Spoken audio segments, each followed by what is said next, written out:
Hello, hello. So, I may be shooting some sacred cows here for people, and it may trigger you, and that's okay. But as I go deeper and deeper and deeper, I see things that have mangled me up and twisted me and made it impossible for me to awaken because they're what most consider spiritual truths.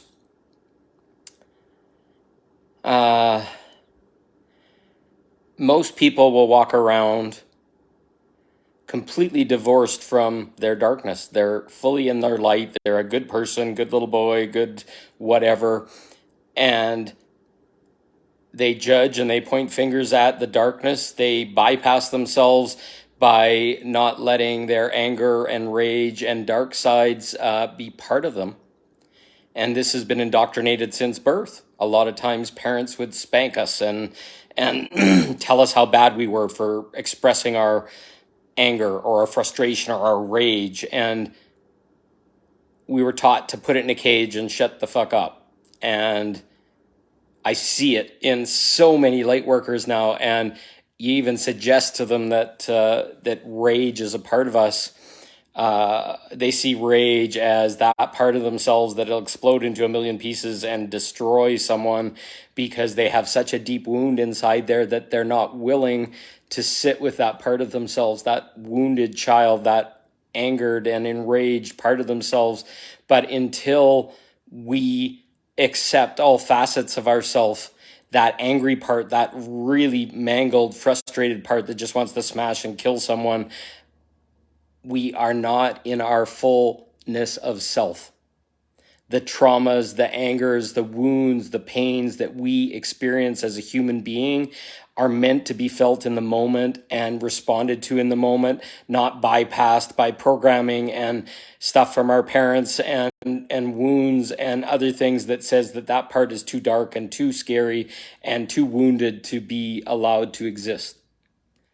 This is the first most massive one because most of us stand in a wound of our own making. We will sit there and we bypass our rage because it terrifies us and it is going to destroy the world and ourselves. And if we don't lock it in a cage and shut it down immediately, we can't control it. Absolutely. That's the point that a lot of people are at. How, though, do you ever heal that? How would you ever get to a point where you can accept that that part of yourself is there and that you have a warrior side that wants to fucking smash and hurt and kill after injustices were done to you? The self-mastery part comes when we can sit with that rage. We can sit quietly in a room in a smashing pillows, smashing something, hurting something, eventually letting that part of ourselves be exposed to the light. And then we can find a point where rage no longer is this uncontrollable, white hot thing that will destroy someone. Rage becomes our warrior self, our darkness, our full power. And most of us are terrified to be in our full power. But I see people judge it all the time. Oh, I gotta be a sweet little pea and I gotta love and light everything out. No. We need the facets that are coming up now, the squashing, the anger, and the frustration that we're feeling needs to be expressed, not in another person, but held in a held container.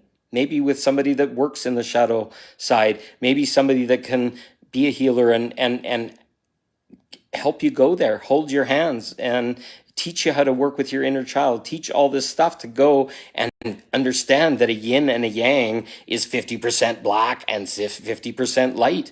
And even the light part has a little dot of black in the middle of it. We are not whole unless we acknowledge our darkness.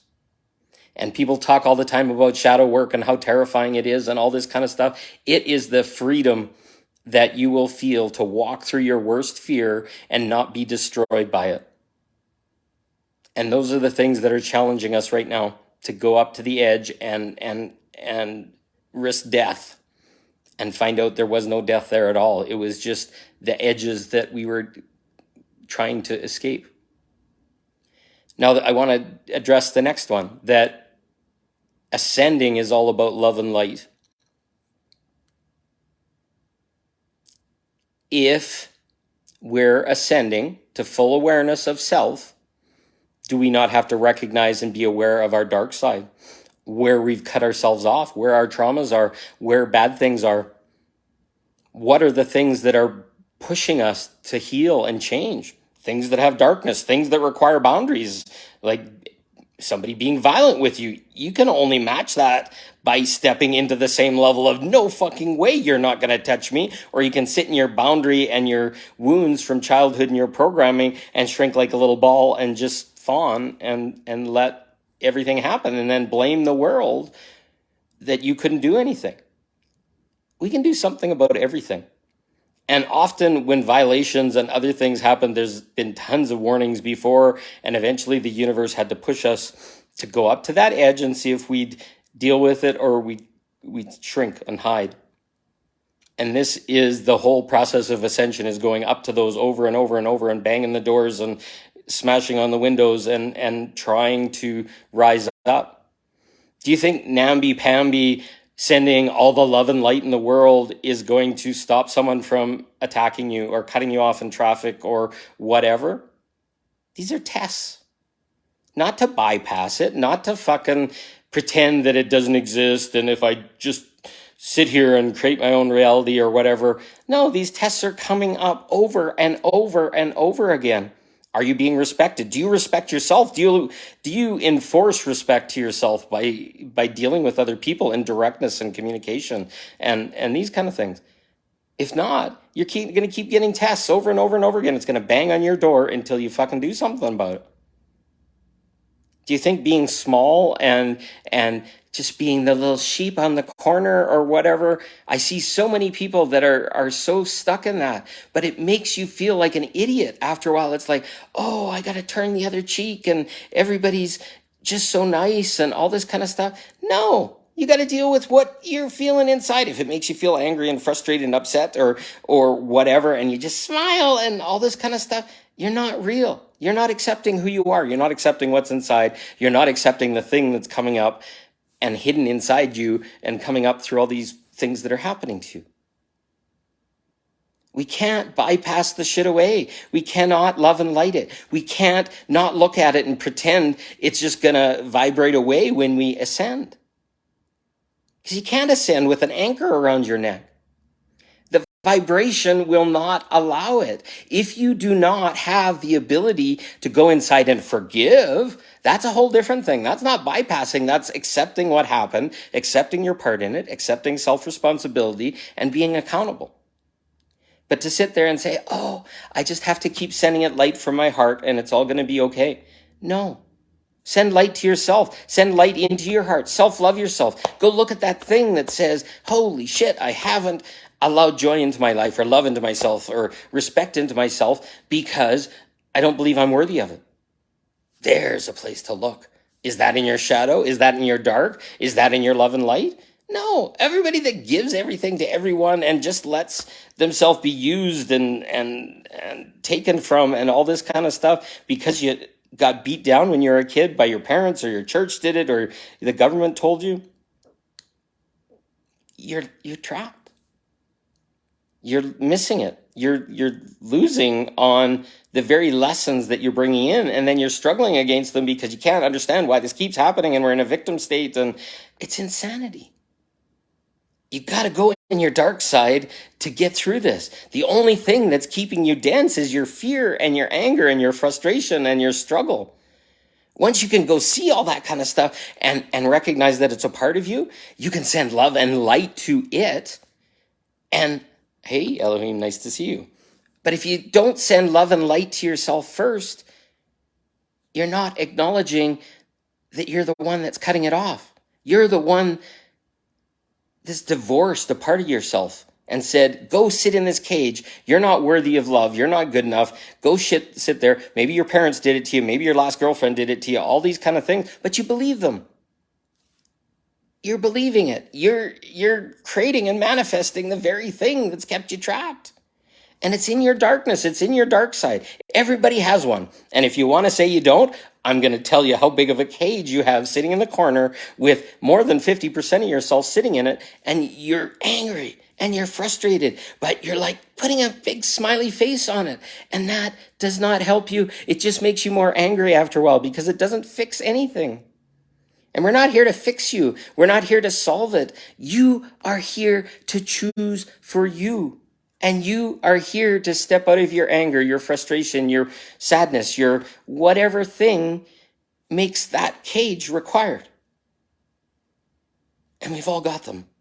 And you did nothing wrong. This whole society was here to create that for you.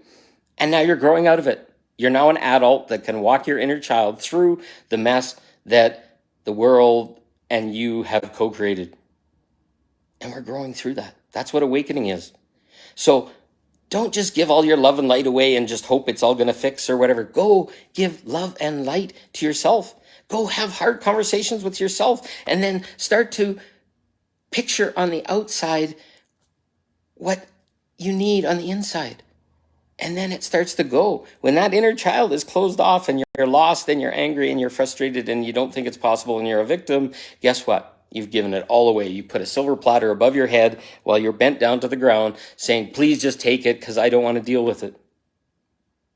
But the person that's gone into their darkness, their shadow, their wounds, their trauma, their whatever, they're all of a sudden starting to say, hey, I'm worthy. I am worthy. And anything that puts that power outside yourself is giving your power away. If I work with my mentor and they're going to help me get through this, and if I go and listen to this spiritual shit and I know this guy that's really amazing and he's going to heal me, you've given up your ability to heal yourself. You've given up your gifts. You've given up all these things, and then you just feel small, and then you're stuck in money and worry and wounds, and we're lost. So anything that bypasses to give away power outside yourself or takes away your normal emotions, your fullness of your emotions, or anything is wrong. It's spirituality trying to bypass us, trying to tell us the way to live. And a lot of it is around controlling people so that people will be your students and pay you, and so they can be your guru and they know better than you, and all this kind of stuff. And it's all bullshit. All the answers are right here, right here. So go inside. Stop listening to everybody else. Stop listening to this stuff. You don't even have to listen to me if this doesn't resonate. I'm just trying to get people to start to answer this question for themselves. Give your power away by bypassing and doing all this stuff, or go inside and start asking some really hard questions, standing up for yourself, standing in your power, standing in your anger, but in controlled ways, not hurting people, not smashing people, not yelling and screaming at them, but get this point. We are on a path to grow and be our fullest self. But if we don't take that power, who's going to get it? And then you complain that everybody's taking it from you, and I don't have any, and this isn't working out, and all this kind of stuff. The power is yours. Cut the shit. Say, hey, I'm not giving this to you anymore. I'm not helping you with your moves because you don't help me. And how many different things do you just give your power away every day? I choose me now. Hey, we're not going to go on that. And hey, you're not going to talk to me like that. Hey, shut the fuck up. I'm deserving of something. These little simple things will change your outlook on yourself so hugely. More than any spiritual principle. Go in here and choose you over and over and over again. In every choice, be selfish a little bit. And all this bullshit about selfish people hurt other people. Yeah, selfish people hurt the people that are taking, because then they get shown their light back at them and their negativity and their stealing and taking, and they don't like it. So they're going to shame the shit out of it. Be selfish first, and then you can give in balance. And then you create friends and acquaintances and beautiful things that make your life so much more better and balanced. But it's you choosing you first. They're not going to teach you that. They haven't figured it out for themselves how they're going to choose you. And they're going to hate you sometimes, and they're not going to be happy. And they're going to say, there's something wrong with you, and look how selfish they are. But they want it for themselves, and they just want to smash it because they're not worthy or willing to. They just want to take. So take a look inside. Does any of this resonate? And then make a choice. I'm not telling you to do anything. I'm just telling you, this is what I found inside of me, and it worked for me, and it's powerful. And that's why there's light in my eyes, and that's where I'm excited, and that's all this kind of stuff, because I took it back without having to give anything or everything to anyone or do some workshop or anything. All the information is right here. And if you look on my New Perspectives stuff on YouTube, New Perspectives on Reality, you're going to find hundreds and hundreds of hours of this stuff just talking about how to take your life back, how to find you.